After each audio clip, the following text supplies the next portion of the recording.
Hello guys, morning. Kain tayo guys, itlog na may kamatis at 1 kilo na daing. Saan ka pa? Ang kape na 1 tabo na napakaitim. Yan. May isa na mga itlog. Yan. Diba? Tapos ang kanin isang rice cooker. Saan ka pa pag hindi ka naman nabusog? Ang sarap ng tuyo. Ay, dahil.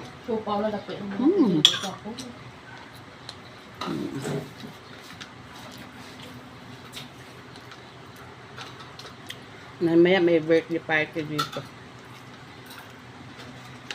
Sasayaw kami. Yung susuot kami mamaya, nakatupis kami.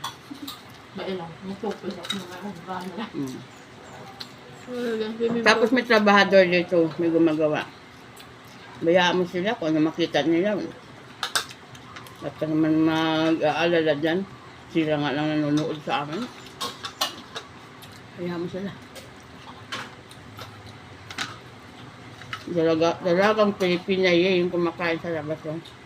Kumakain na kasi 4 pack. Pinambit.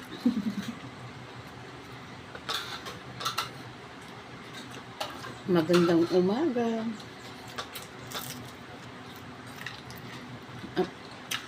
Masaya ako ngayon guys kasi nakatulog ako ng maayos.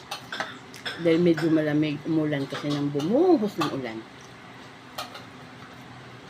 Kaya napasarap ang aking tulog. Ano mo itong daing ay? Ikaw rin. Kumain ako. Daing. Para buhay para sa tulad na. Masarap ng kape sa umaga. Sabi nila ang kape daw ay pampagising. So bakit inaantok ako pag kainom ko? Diba? Ang lahat ng mga kasabihan ngayon hindi nakatotohanan. Wala na.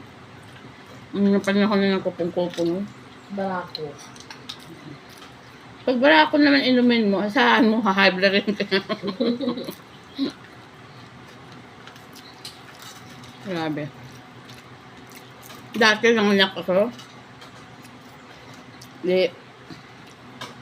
Malayo pa lang yung nurse. Palapit pa lang yung nurse.